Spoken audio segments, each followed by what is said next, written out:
Alors, bonjour.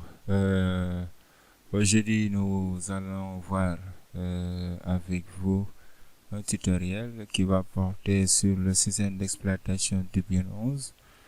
Donc, l'objet de ce premier tutoriel, c'est de vous montrer comment faire l'installation du système Debian 11 et éventuellement faire sa configuration et installer des services au niveau de ce système d'exploitation. Maintenant, pour l'installation, nous avons besoin d'un hyperviseur de type 2.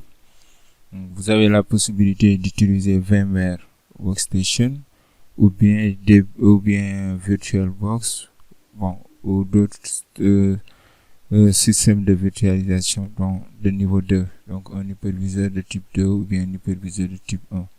Donc, vous avez la possibilité de le faire sur les deux. Mais dans notre cas, nous allons utiliser le VMware Workstation 16. Donc, vous l'installez sur votre machine. Vous pouvez le télécharger sur le site et vous avez la possibilité de l'utiliser pour installer des machines, faire des configurations et ainsi de suite. Bon, pour commencer, on va lancer notre VMware Workstation qui est là. Donc, vous le lancez. Bon, là, c'est ouvert. Maintenant, il faut avoir aussi à votre disposition Debian 11. Donc, il faut l'avoir. Je pense que je l'avais ici. Bon, je l'ai ici sur ma machine. Je l'ai déjà téléchargé. Debian 11, ça y est là. Donc là, après l'avoir téléchargé, vous venez sur votre Workstation 11, 16 plutôt. Là, vous cliquez sur créer une machine virtuelle. Create a new virtual machine. Donc, vous cliquez ici.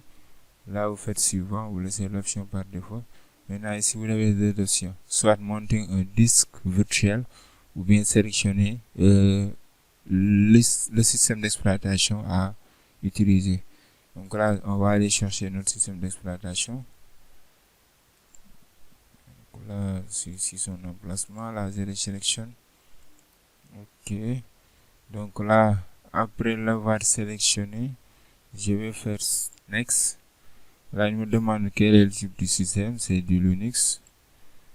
Donc là, vous cherchez Debian 11. Donc, il n'y a pas de Debian 11. On va prendre Debian 10. Ça, c'est pas grave. L'essentiel, c'est de... Ok, là, je disais que, bon, vous avez la possibilité de sélectionner le système Linux. Ici, l'essentiel, c'est de spécifier que le système d'exploitation, c'est de type Linux. Et la version, c'est du Debian. Maintenant, là, vous faites suivant. Et là, vous avez la possibilité de donner le nom. Maintenant, bon, je vais laisser comme nom Debian 11.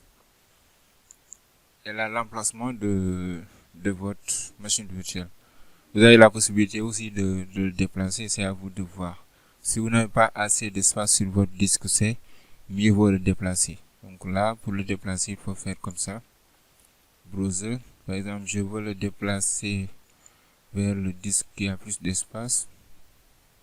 J'ai un disque là qui a à peu près 96 Go. Je fais comme ça. Je crée un dossier que je nomme Debian 11. Je mets 11. Entrée. Et là, il va mettre la machine virtuelle avec toutes les informations qui viennent avec la machine virtuelle. Il va le mettre au niveau de ce dossier Debian 11. Là, vous faites OK et vous faites Next. Là, vous avez la taille de votre disque. Bon, 20 Go, c'est le minimum avec un système Linux. Mais on peut le laisser à 20 Go pour le moment. Là, on va faire Next. Et là, vous avez les informations concernant votre machine. Là, vous avez la possibilité de customiser. Donc là, vous avez votre carte réseau qui est en mode NAT. Maintenant, là, vous avez la possibilité de le mettre en mode host only, le private network. Vous avez la possibilité aussi de choisir les 4 réseaux. Donc là, il faut bien savoir que sur VMware, vous avez la possibilité d'avoir plusieurs 4 réseaux qui sont là. Et tout à l'heure, on va voir l'intérêt de ces 4 réseaux-là. Donc là, c'est bon déjà. On laisse ça par défaut. Vous avez votre connecteur USB. Vous avez votre driver pour l'impression, son. Vous avez le processeur. Si le processeur, vous avez la possibilité de l'augmenter. Il suffit seulement de venir ici. Par exemple, de mettre 2 processeurs. Et là, vous faites close. Vous faites finish. Là, vous venez de créer une machine virtuelle.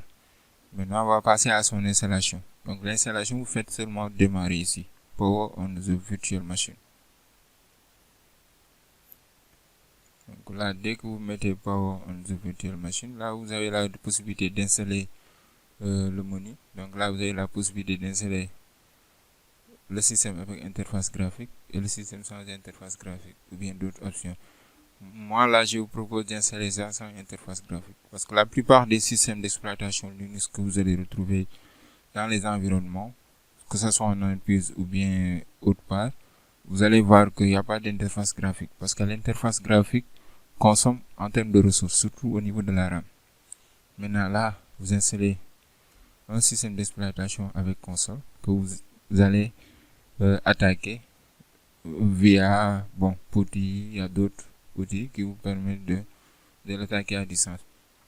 Là, vous avez l'option de la langue. Là, vous sélectionnez français, vous laissez ça par défaut. Ici, c'est bon.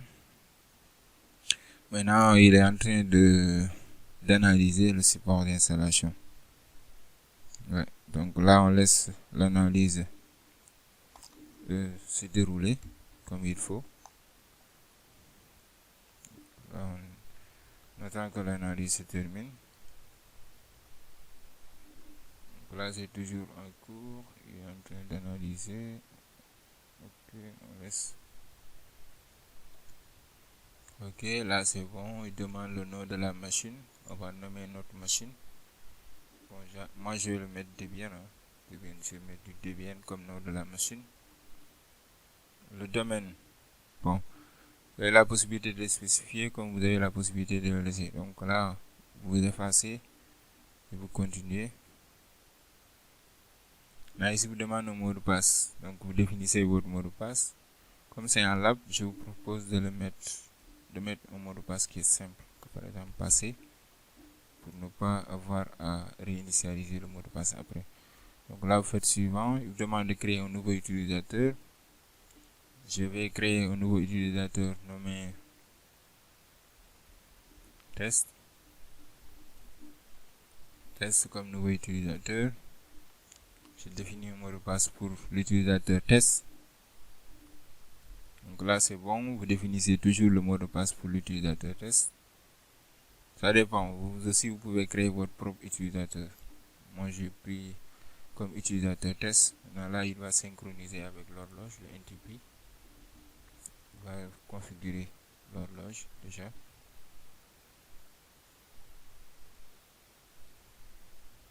Là, il charge les composants. Donc, démarrage de l'outil de partition. Maintenant, là, on a un disque. On va laisser l'assistance d'utilisation par défaut.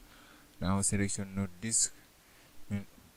Bon, là, excusez-moi, on va laisser bon, on va laisser ça par défaut. Donc là, on termine la partition. Faut-il appliquer? Oui, il faut appliquer. Et là, il va installer les dépendances du système. Donc ça va prendre un peu de temps. Mais on attend que l'installation se termine. Là, arrivé à ce niveau-là, où on vous demande si vous souhaitez analyser d'autres supports d'installation, veuillez insérer. Donc là, faut-il analyser d'autres supports? Non, on n'a pas besoin d'analyser d'autres supports. Donc là, on laisse ça par défaut. Faut-il utiliser un miroir sur le réseau? On n'a pas besoin d'utiliser un miroir. Cliquez sur non aussi.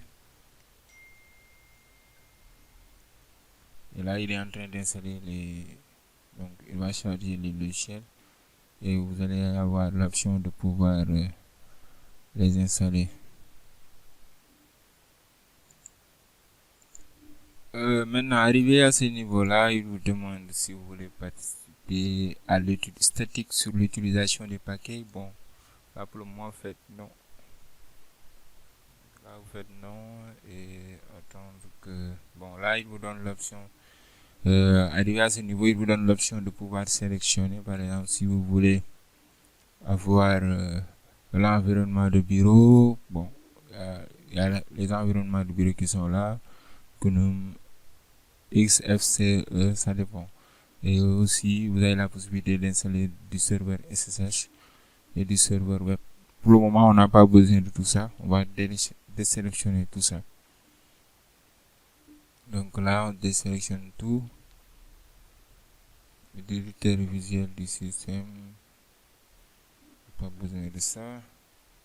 Là, vous cliquez sur Tab et vous continuez. Donc là, il va terminer l'installation et vous donner accès à votre interface console.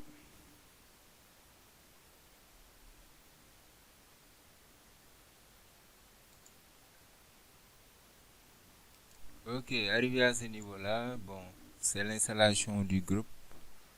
Donc là, vous devez installer le programme de démarrage au niveau du disque principal. Et le disque principal se trouve au niveau du répertoire DevSDA. Vous sélectionnez ce répertoire-là et vous laissez l'installation du groupe. Là, c'est l'installation qui est en cours. D'ici quelques minutes, ça va finir. Là, l'installation vient de terminer. On va cliquer sur continuer et il va terminer l'installation et démarrer le système.